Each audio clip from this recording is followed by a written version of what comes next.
What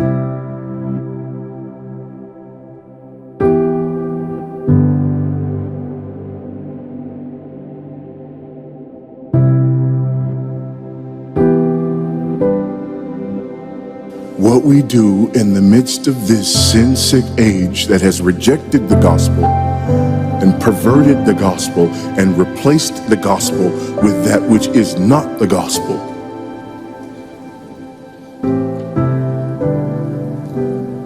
Is that we call out that wickedness. We call it by name. And we remind people of the good news of the gospel again and again and again until it tastes sweet to them. When people say, no, our problem is this, our problem is that, we say, no, our problem is that God created the world. And God created man, and he put man in the garden to keep the garden, and he gave the man a command. And he held that man to perfect, perpetual obedience to that command. And he promised him life if he kept it, and death if he didn't. And he didn't keep it. He ate. And because he ate, because of that one man, sin entered the world, and death through sin. And everyone born from that man through ordinary generation inherited that man's sin nature. And because of that sin nature, sins proceed from it. And our world is broken because of that sin. And we stand guilty before a holy and righteous God. And we know that he's holy, and we know that he's righteous, and we crave justice.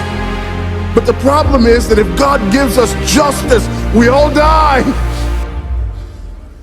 And so that God, in his goodness and in his mercy, sent forth his son, who was not born of ordinary generation, but was born of a virgin. Yes, the virgin birth matters. Why? Because if he's born of ordinary generation, he's born in sin. But because he's not born of ordinary generation, he's not born in sin. He's clean of sin. His record is clean. And he keeps his record clean. And he obeys God's law. And because he's fully God and fully man, he obeys the law of God on our behalf in his active obedience.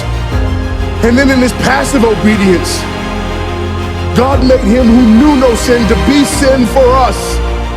All we like sheep had gone astray. Each of us had turned to his own way, but God laid upon him the iniquity of us all.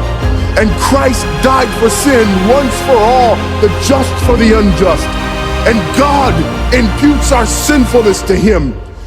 And he nails our sinfulness to the tree. And Christ dies and raises again on the third day for our justification.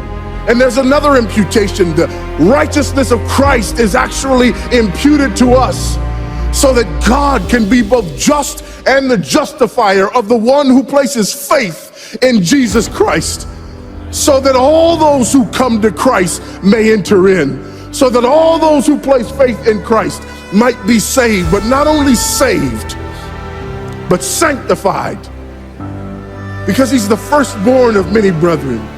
We're justified and we're adopted into the family of God, and we're sanctified, and as his children we begin to bear the family resemblance, and we're further sanctified throughout this life by the very same gospel that saves us, until one day when it's all said and done, we're not just saved from the penalty of sin. We're not just saved from the power of sin, but one day we're glorified and saved from the very presence of sin. That's the gospel that we preach. That's the gospel that we need. And that's the gospel that's more than enough.